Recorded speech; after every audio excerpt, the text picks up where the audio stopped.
Yoga Connection with Zorananda is a deep dive into the world of yoga, exploring the rich history of tradition, methodology, and practices both ancient and modern. Follow along as yoga is explored through solo episodes to guest interviews to understand its vast reach around the world.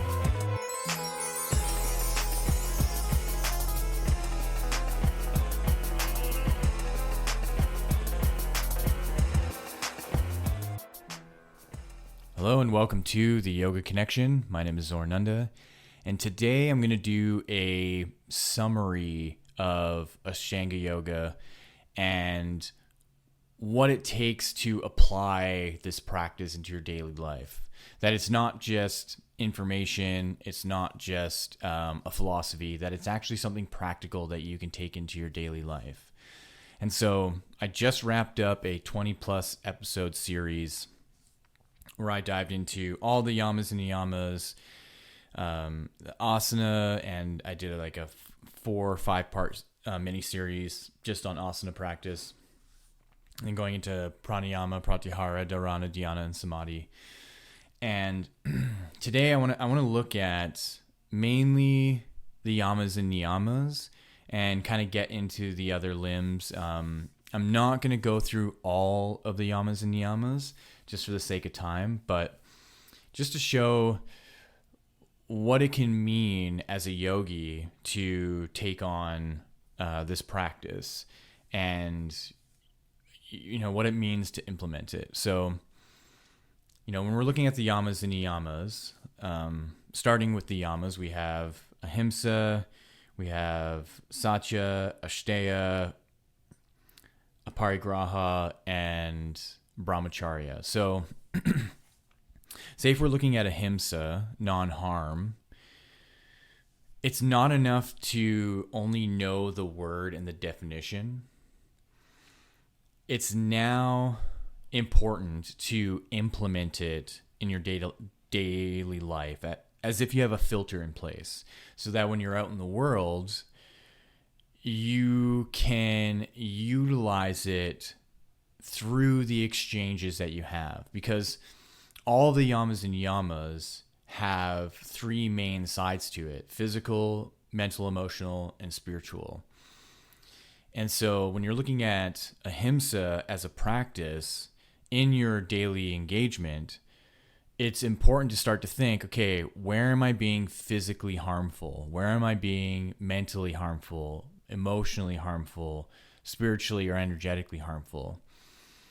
And because we're compulsory and we are reactive to negative stimulus, that if you're not a yogi and you don't have this knowledge, you're going to be harmful without really knowing it. And then once there's a consequence, once there's feedback, then suddenly you feel bad or you double down on what you did, right? So what ahimsa is asking for is that you are going to engage through the understanding of the importance of ahimsa. And so you're going to look at your life and analyze where you're the most harmful. And generally speaking, I think physically harmful is the least of them. Some people obviously are going to be much more abusive than others, but I think for the most part, most people aren't abusive to their family and their loved ones. But when you look at the emotional side and the mental side and the energetic and spiritual side, I think we have a harder time grasping what it takes to not be harmful. So we have a lot of negative self-talk. We're going to be down on ourselves. We're going to be harmful internally to ourselves. And we're going to be okay with that because it's really easy to put on a mask and to go out to the world and to pretend like everything is fine. And then inside of our brain, we're just heinous to ourselves. And so the ahimsa practice is then calling for the internal control of that. And I think out of all of the yamas and yamas, ahimsa is kind of the hardest one because there are harms that are taking place that we really have no control over. Like if you're walking down the street and you step on a bug and you don't see the bug, you've caused harm. But we'll rationalize and justify it because it's such an insignificant creature, right? There's billions and trillions of bugs. Say if there's a mosquito on your arm and you squish it, and you're not going to feel bad about it because there are some mosquitoes that have diseases. And so there's a certain level of nurturing conditioning and even like natural conditioning that allows for a certain level of harm. And that's why there's a scale that we can look at and measure of what is the least amount of harm and what's the most amount of harm. The least amount of harm is, mowing the grass or, picking a apple off a tree. In our mind, we're not thinking, oh, this tree just is hurting now because I just picked its apple, right? When inevitably that apple is going to fall off the tree. Then to the most extreme of of murdering someone, of war, of genocide, of the most evil and heinous things on the planet that are undoubtedly taboo and respectfully something that you should not engage in, right? But it happens all the time. There's literally wars going on right now on our planet, and as a yogi, I'm asking myself what it's going to take to lessen the amount of harm. And a big one is the foods that we eat, right? The vegetables that we eat, especially meat. I eat meat. I'm at a point in my life where I was a vegetarian for 6 years. It kept me very, very skinny and borderline anorexic. And with my body type, introducing meat back into my diet has allowed me to gain a healthy amount of weight and also have the strength to live the life that I live with the job that I have, the yoga that I teach, training in CrossFit. I'm an active person. And I do have it in my mind that at some point that's going to shift and I can go back to being a vegetarian when I'm older, when my metabolism has changed, my body is changing. Maybe I'm not that physically active anymore. I'm not training so hard. I'm not doing CrossFit. Who knows, right?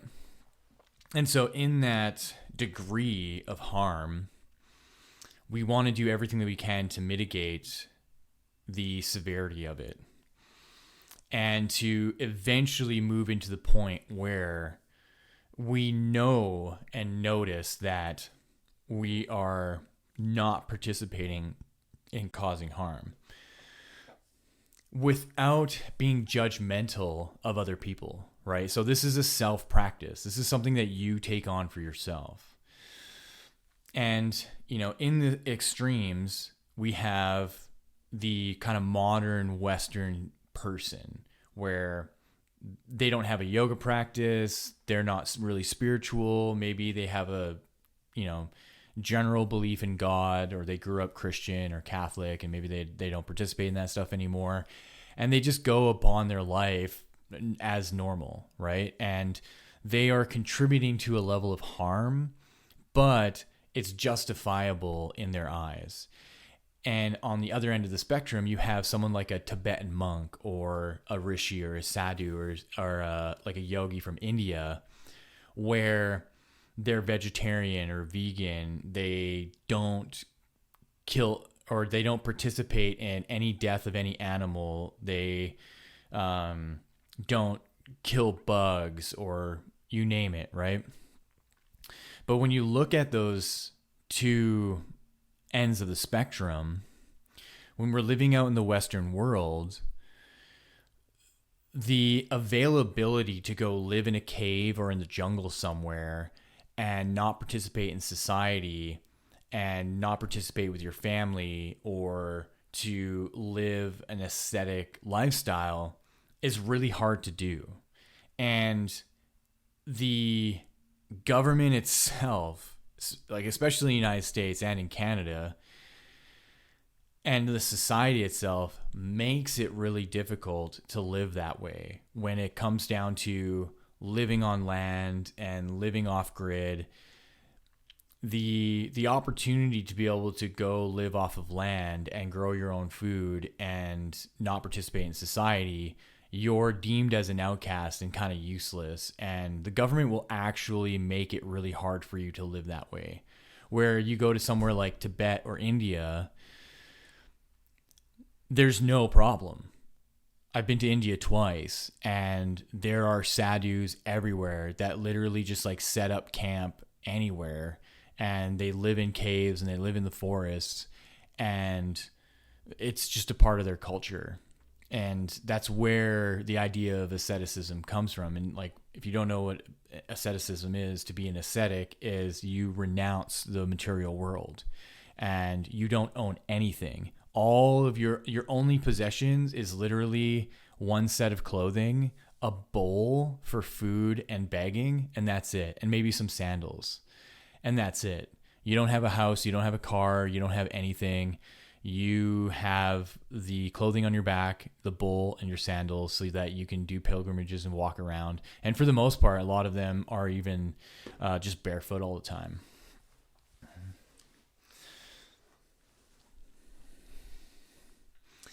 And so the benefit of taking on ahimsa is that you start to see the world in a different way. You start to see people in a different way. You start to see bugs and animals and the trees. You start to value their life a little bit more. And you give the opportunity for life to express itself. And one of the most significant and the easiest to justify kind of undermining is killing bugs, right? We have no problem with stepping on an ant or a beetle or squishing a mosquito or you name it, right? But when you're developing a sensitivity to what ahimsa provides to you as an aura, that when you take on ahimsa as a practice and it's conscious in your mind and you start to, instead of squishing the mosquito that's on you, you just kind of shoo it away. That you're watching the ground and you're aware of your surrounding and you're looking at where you're stepping so that you can avoid stepping on the beetle or the ant. That, you know, when it comes to human interaction, now you're looking at ahimsa in those three veins of, can I avoid being physically abusive and physically harmful? For the most part, yes. It takes actually a lot for anybody to need to be physically abusive, right? And then in the more subtle, emotionally and mentally and spiritually and energetically, that when you're going through life and you have your own stresses, and say if it's financial stress, if it's relationship stress, if it's health stress, that you are doing whatever it takes internally to consider changing narratives and changing stories so that when it comes to financial stress, you can look at honestly what it is that you're doing with your finances that is going to cause stress. And that in order for it to have as least harm as possible, that you are mature with and responsible with the way that you handle your finances. And I'm not perfect either. You know, I have my own stresses and situations financially of, you know, why I'm making the amount of money that I make, where is it going, making sure that I have all my bills paid, that I can buy food, and that I can start actually contributing towards savings and stuff like that. But sometimes it's hard. And so when there's months where I'm really strapped for cash, it's hard not to think about the stress of that and to beat myself up and to think, oh, like, why did I go for dinner that night? I spent like $80. What was I thinking? You know, why did I go and buy that thing on Amazon? Why did I, and so ahimsa is going to help you really understand the scope of harm that you're doing to yourself. And so in the physical world, the greater harms of saying abusive to someone, there's usually consequence right away. Where if you are going to hit somebody, chances are they're going to hit you back. But in your internal world, there doesn't seem to be that quick of a response of consequence, right? So if you're thinking to yourself, oh, I hate how I look today. I hate how I feel today. I hate myself, and I hate the way that I think, and I hate this and I hate that. The consequence has a greater delay. And it's because we can mask how we feel. We can go into the world and present ourselves as if we have our shit together. But then internally we can be freaking out all the time. And so this leads into how you can actually start to link the other yamas and niyamas together. So if you know you're being harmful to yourself internally, you can pair the practice with satya, truthfulness, that you can start to apply honesty, that when you have those negative patterns and those negative cycles come up into your mind, that the new filter of satya can then examine the truth of it. And for the most part, the negative belief systems and the negative thought patterns aren't actually operating on truth. They're operating on a false sense of who you think you are. And so to apply ahimsa so that you are less and less harmful to yourself is actually applying a sense of truthfulness to who you really are. And the truthfulness is going to actually show you the positives of your actions, right? So yeah, maybe I have some debt. Maybe I have money that I owe to places, and it's causing me stress because it's preventing me from saving money.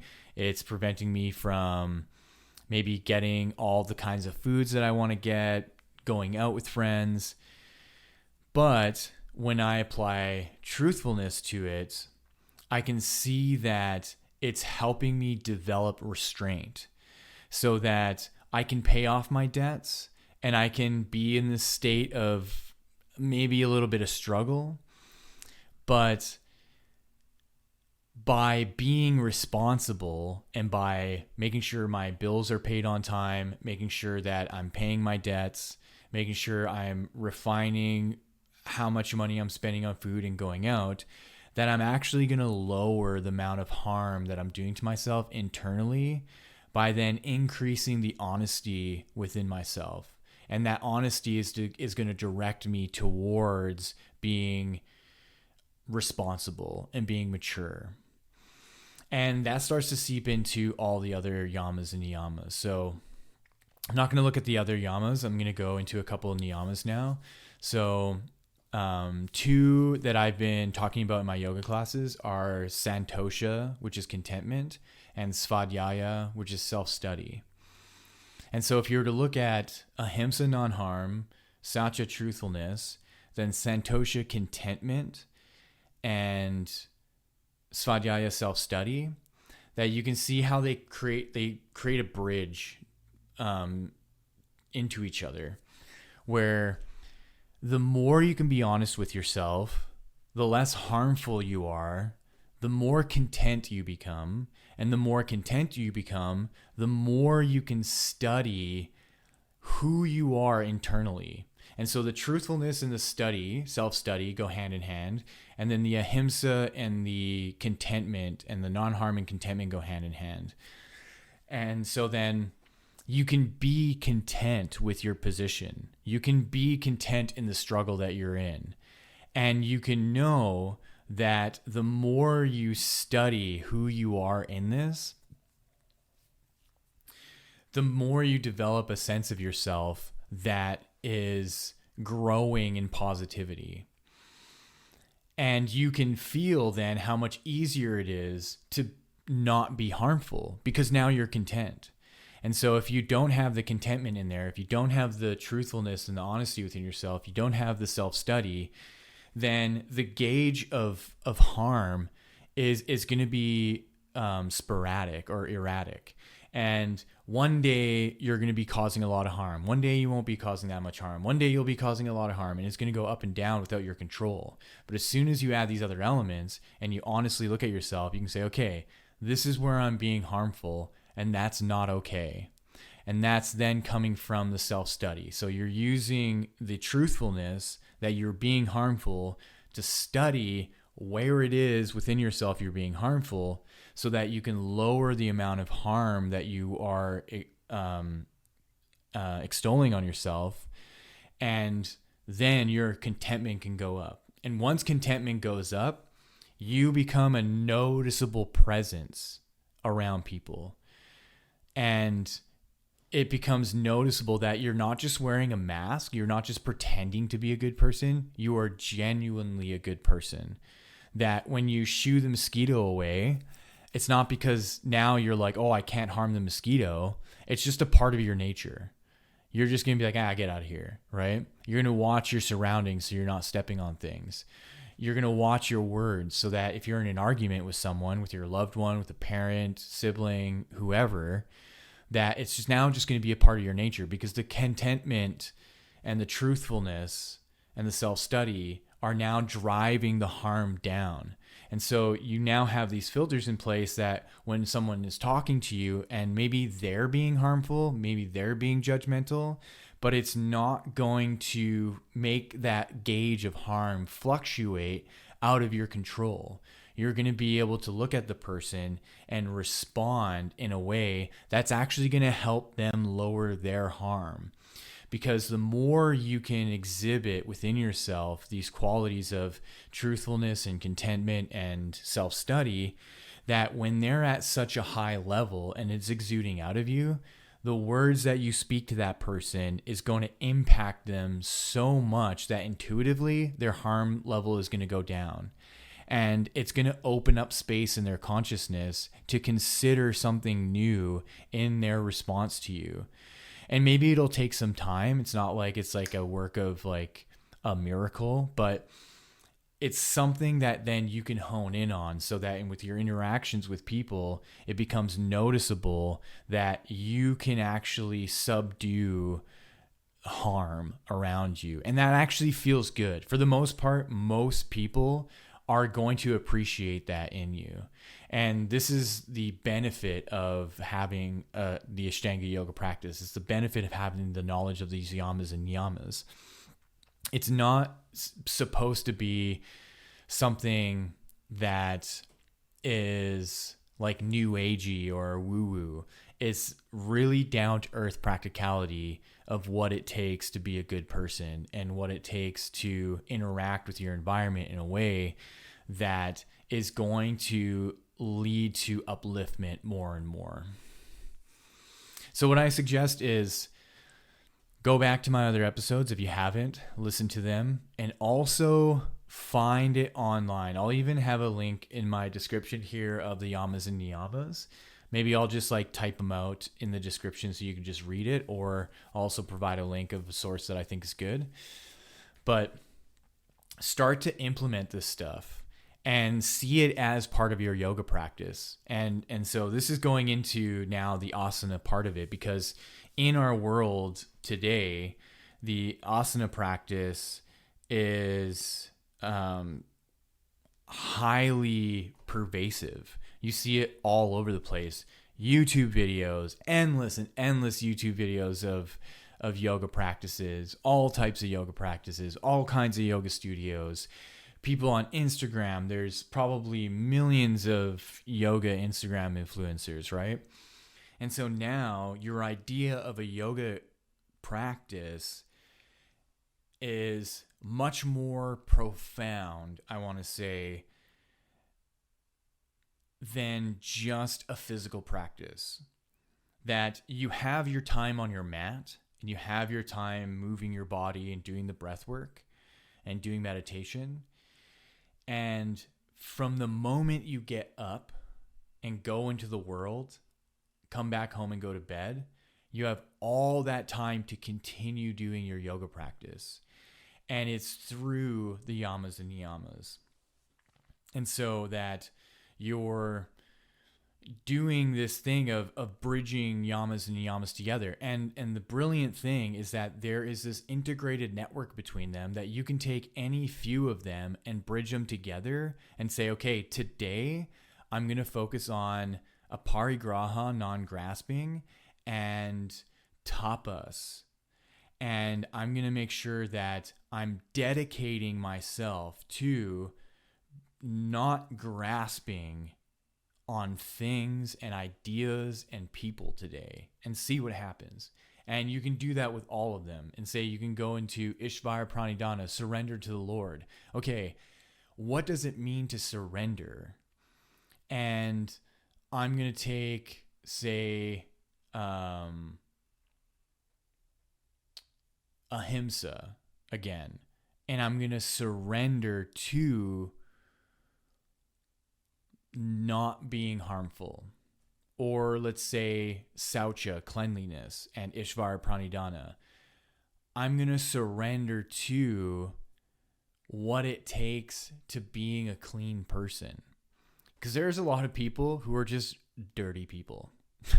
And they're like, and we can see who are the people who just don't take care of themselves, don't take care of their hygiene, don't take care of the clothes that they wear, their hair. They don't take care of any of that stuff. They don't brush their teeth. They don't wear deodorant.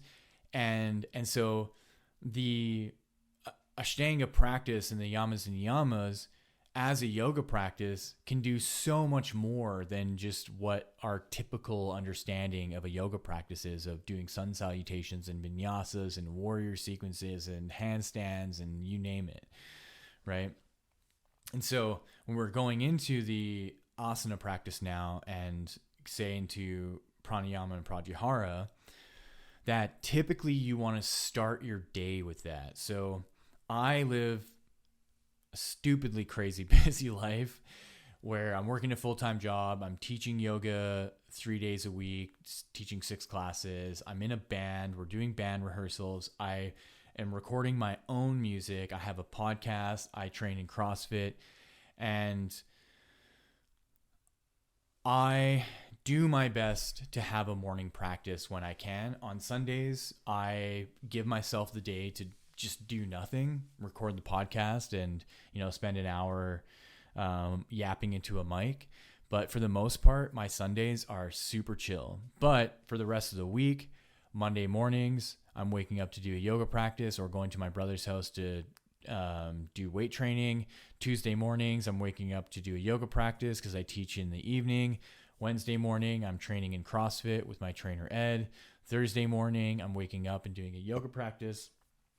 Friday, I wake up early to go to work, so I don't do a yoga practice on that day, but I teach in the evening. Saturday, I wake up early, do a yoga practice because I teach in the morning. Sunday, again, I give myself the day to just rest and chill. And so the nice thing about having a morning practice is you can set the day with the energies from that practice. That there is a noticeable difference between waking up stiff and going right into your day, going to the bathroom, going to make breakfast, going out and doing it, than waking up, moving your body, opening up your body, unraveling tension, opening up your nervous system, balancing out your hormones, doing breath work, going and doing meditation, sitting quietly for whatever, 10, 15, 20 minutes, and reaching for the dharana, dhyana, and samadhi states, and then starting your day. Because when your body is in that state, when it's been opened up, the implementation of the yamas and niyamas are going to be much easier. You're noticeably going to be in a more heightened awareness where you're going to be able to scan your environment a lot more. You're not going to be trapped in your brain's like cyclic thinking of, I got to do this next. Now I have to do this. Now I have to do this. Oh, this is happening and I have to deal with this and then this and then this and this. That all the things are going to be happening in your day, and you can successfully put up those filters for the energy from the day to come through into you and not make a negative impact like it would normally. So as the physical practice and the asana practice is going to help open up the body and unravel tension, increase strength, increase flexibility, that now coming into the pranayama practice is specifically toning and opening up the nervous system and endocrine system so that you can be more sensitive to subtle energies around you. And once you have the yamas and niyamas embedded into your psychology, where you don't have to think about it, it's just now almost like ingrained in your body and ingrained in your DNA, that you're just going to naturally operate on those tools and those aspects, that through the pranayama practice, with the yamas and niyamas set in place inside your consciousness, that you will noticeably be operating on a, I want to say higher, but on a more significant state of consciousness,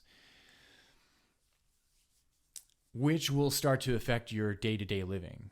That things will noticeably start to get better.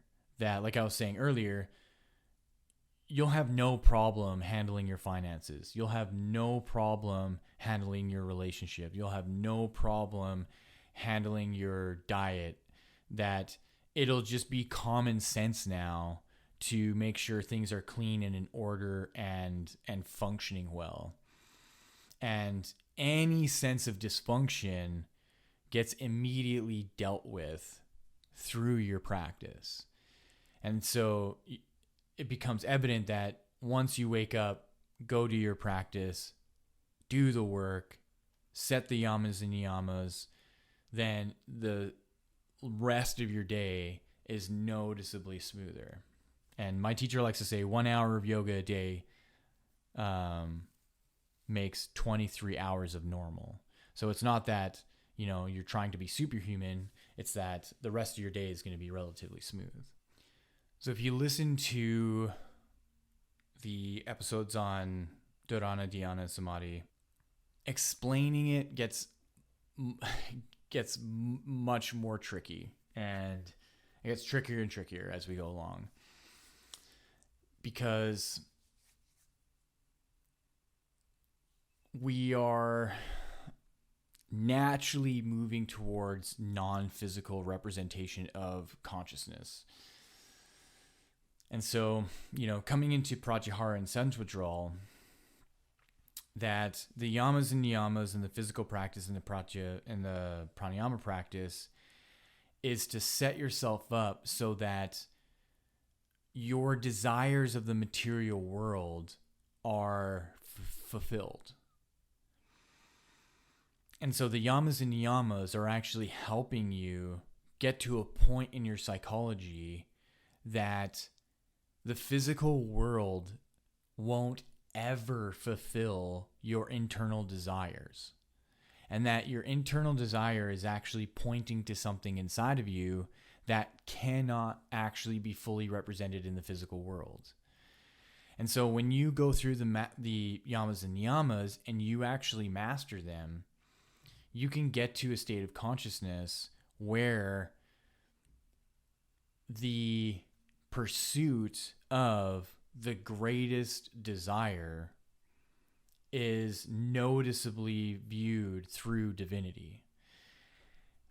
And so your ability to be harmless, immediately accessible, truthful, control of your energies, non-stealing, non-grasping, and so on, that those qualities are leading you to let go of the physical world. And so that you can have a whole new experience that shuts down the nervous system, that shuts down your senses, because you don't need to operate through them anymore. You don't have the desire to need any kind of physical representation of divinity. There isn't, right? All of what we see is an image of what divinity is. It's not what divinity is. And so the access to what divinity is within us, literally within us. And the process then of the physical practice into the breath work and the pranayama practice into pratyahara and sense withdrawal is to finally accept and surrender into what we've been looking for, and to have all of our desires fulfilled from that place, where then we have access to dharana, dhyana, and samadhi. And I'm gonna bunch these together, because there's really not much more I can talk about on this stuff. It just as a summary. But the application of the practice into dharana, dhyana, and samadhi is like what I said in the 2 samadhi episodes, that we are literally accessing a new realm of existence where there are gatekeepers, and they are testing whether or not you have this knowledge in you. And so they can examine your consciousness, and they can examine your spirit to see that you're equipped or not for handling that realm. And so when you have the tools of the Ashtanga Yoga practice, and you've implemented them, and you've proven its mastery, then you're welcomed into these realms, and you can then go into a full lotus position, sit, leave your body, put it into suspended animation, travel through dharana, dhyana, and into samadhi, and have a full-blown enlightened experience. That way, when you come back, the program that you set for yourself through the Ashtanga Yoga practice gets highly energized. Just think about, like, as if you're a character in a video game, and you've gone so far in the game that you've collected all these tools, and on the tool is this like socket that has this like missing gem, or it has this like little thing on it that you didn't really know what it was. You were collecting all the tools, and you're like, hey, I can use this tool for this. I can use ahimsa to cast non-harm. I can use tapas to cast dedication and the burning of karma. But there's something added extra on it that you're like, I don't know what this does.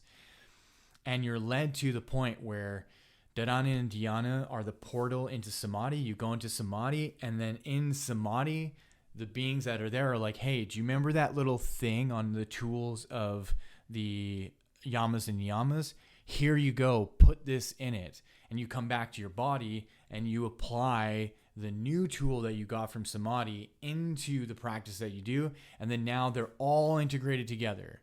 All of them are operating at the same time. They're all integrated into a web, and you are a living embodiment of the Ashtanga practice. You are now Ashtanga itself. And so you exude all the qualities of it. And there's something in the yoga practice called siddhis, and like siddhis. I've talked about this before on one of the past episodes. But these are like yoga powers. And they manifest in unique ways. And so when ahimsa or any of these yamas and niyamas are embedded in your consciousness, and now it's just operating, you've went to samadhi, and you have that new like little secret thing that you can put into them,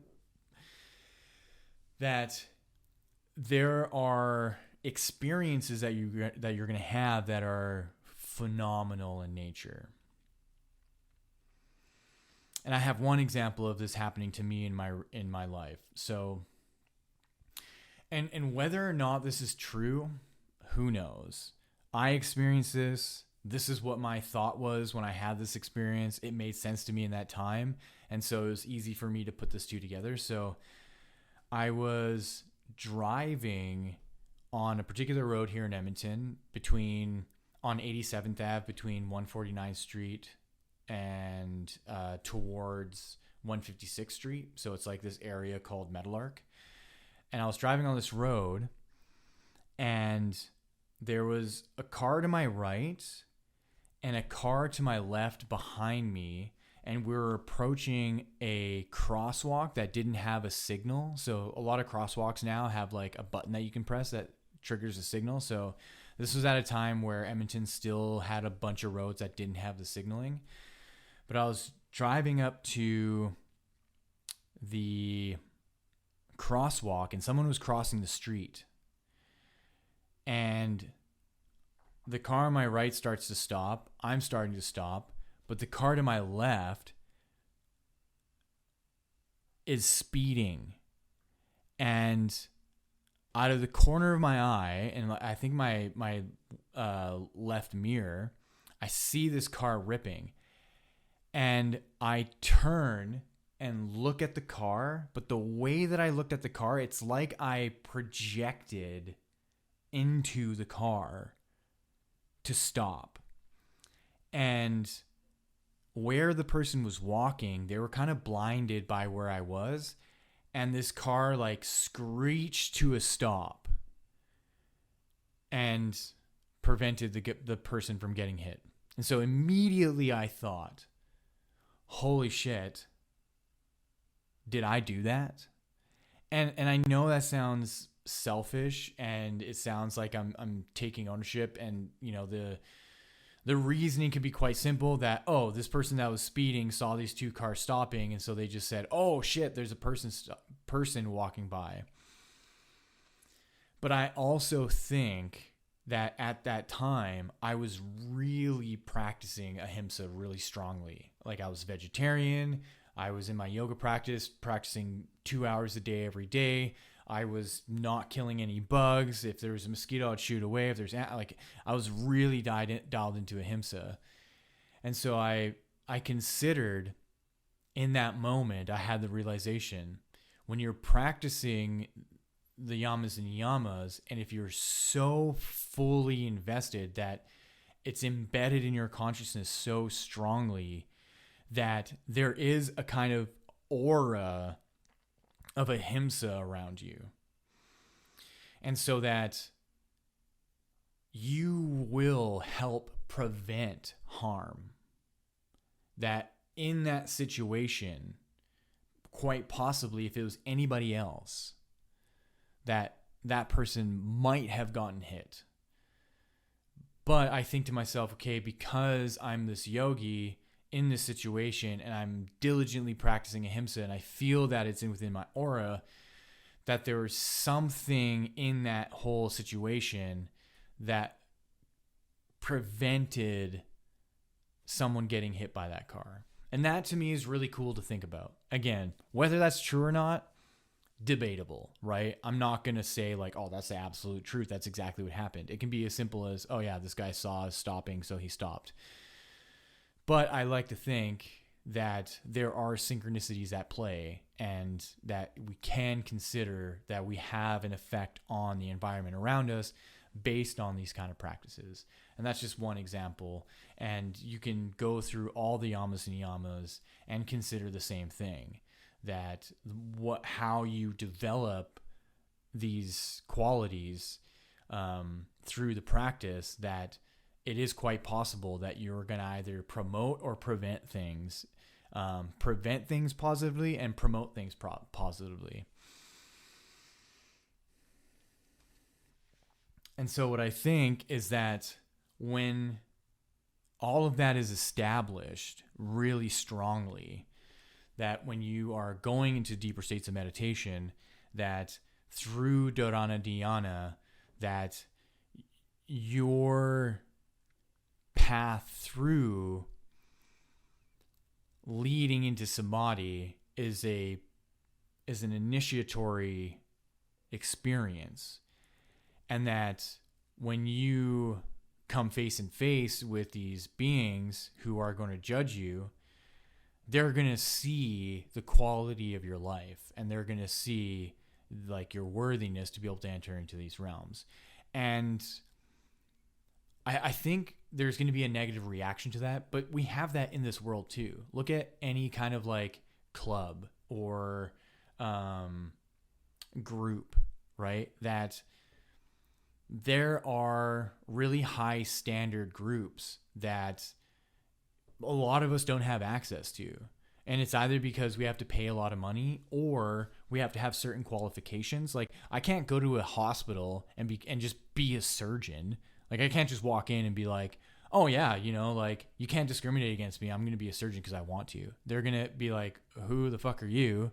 And no, because you need to have a medical degree, you need to have a PhD, and you need to be a doctor, And so the hierarchy for entering these realms is really no different. You need to have these qualifications.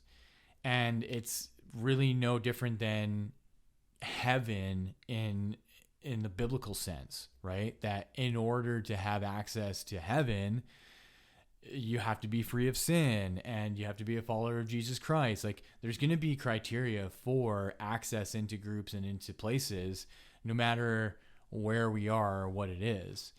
And so in the world of yoga and Ashtanga Yoga, in order to get to Samadhi, you have to apply Ashtanga Yoga. You have to apply the yamas and yamas to your life. You have to apply the asana practice, the pranayama practice, the pratyahara practice. And so if you're thinking that only doing a physical practice is enough, yeah, for the surface level stuff. But if you truly want to be a yogi, you have to dive into all this other stuff. And synchronistically, you will meet certain teachers who are going to help you along the way and who are going to give you certain initiations that are going to give you access to these other realms. And I have these experiences. There's at some point I want to do some episodes on phenomenal experiences that I've had. If it's psychedelic experiences, meditations, dreams, just waking life, premonitions, to get a good sense of what this initiation looks like and the path of synchronicities that allow for the initiations to come up into your life. Because once you're on the path, it starts to really catapult you in that direction. And sometimes it's kind of painstakingly, because you will have to I don't want to say give up, but you will have to go through a transformation that involves letting go of past versions of yourself and past qualities of your personality.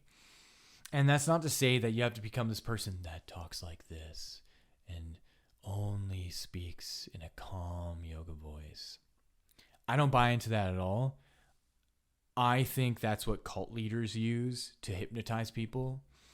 When you look at someone like Ram Dass was a huge figure in the spiritual community, in the yoga community, and he kind of talked like this, and he kept his personality through the whole thing, right? And that's important to understand, that the things that you want to give up are the things that are going to hinder your growth and evolution in this life. And changing your voice to sound like you are a deep thinker and meditator and philosopher, I don't think is going to really do anything. And, there's times in yoga classes where I'm at the very end of my practice and I'm bringing everybody out, and I'll have a softer voice, but that's called for in that moment because we're coming out of Shavasana and we're in a more relaxed state. I'm not going to yell at everybody, hey, everybody, get up now. It's time to go. Okay, bring some movement to your fingers, bring some movement to your wrists and your ankles, stretch out through the body. And so that there's an ease back into coming into a seated position and so forth. But the yoga practice itself and everything involved in Ashtanga Yoga isn't there to change your personality so that people can view you in a particular way. It's more about presence, that having a very noticeable and tuned presence with divinity is going to shine through regardless. So I think that's kind of all that I have to say. What I do want to leave you with is a request to start doing homework. Start applying this stuff. Look through the Ashtanga Yoga practice, look through the yamas and niyamas. And what I would say for homework, pick one yama, pick one niyama, and start to apply it. Because some of you might be listening and maybe you don't have a regular physical practice or pranayama practice, and maybe you're just not ready for that yet. Totally understandable. What you can do in the meantime is take on a practice of Ashteya, non-theft, or Satya, truthfulness, or Ahimsa. You can pick one of them and be like, hey, what does it look like for me to focus on this on the day, right? And so that when I'm interacting with people, I can have that in my mind, in the forefront of my brain, and say, okay, how can I just be less harmful with the way that I speak, with the way that I think? How can I be more honest? How can I make sure that I'm not like stealing people's time and energy? Because for the most part, when we're adults, like you're not gonna need to steal stuff. Like there's little things that probably you get away with, but for the most part, it's about time and energy of, okay, well, I'm chronically late for meetings, for people. We plan to meet at 1 and I show up at 1:45. You're stealing that person's time. And so you can ask yourself, okay, well, what is it going to take for me to not steal people's time anymore? And you'll see how that starts to link to the other yamas and niyamas, right? Because then you can set yourself a tapas. Okay, well, I'm going to set a tapas that in order for me to not steal people's times, I'm going to leave 20 minutes earlier. I'm going to get ready an hour earlier. I'm going to wake up an hour earlier. I'm going to get all my things done earlier. So that is it for today. My next round of videos, I am starting a new series. I'm going into the yogas themselves, so the traditional yogas. And there's a handful.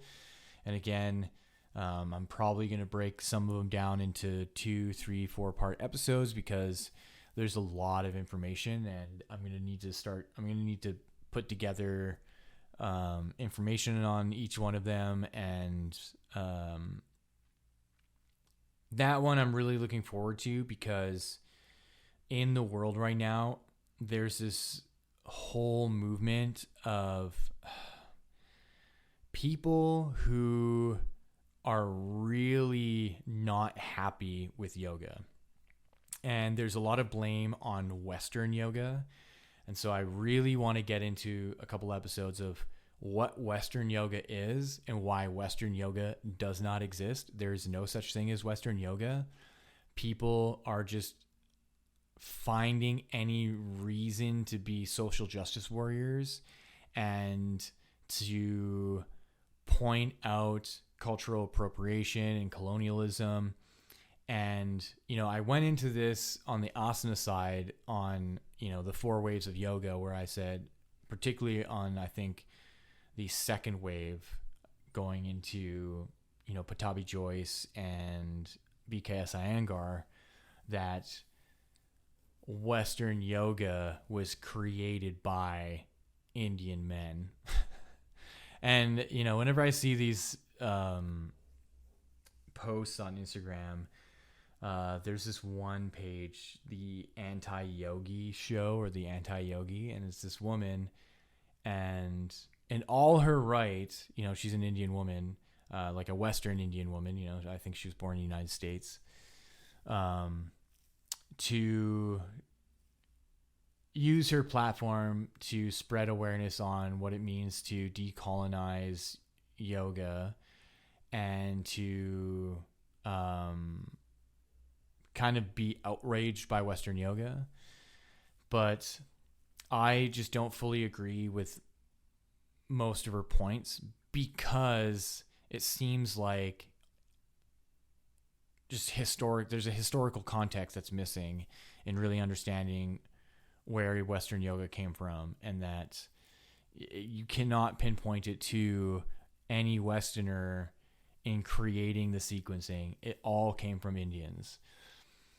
And so in the next series I'll go through that, and so that you can get a sense of what the traditional practices were, how to uphold those traditional practices while still exploring more modern senses of the yoga practice, because I think where yoga is at right now is really great. There are a lot of different options and a lot of different ways to understand body mechanics and anatomy, something that some of the older traditional yoga practices didn't really consider because they just didn't have the languaging and the science really. But there are some books like the Zorananda Samhita that is like highly technical, and it's an old book. It's like hundreds and hundreds of years old, and it is actually like really scientific, and it breaks down the practices amazingly. I used that book when I was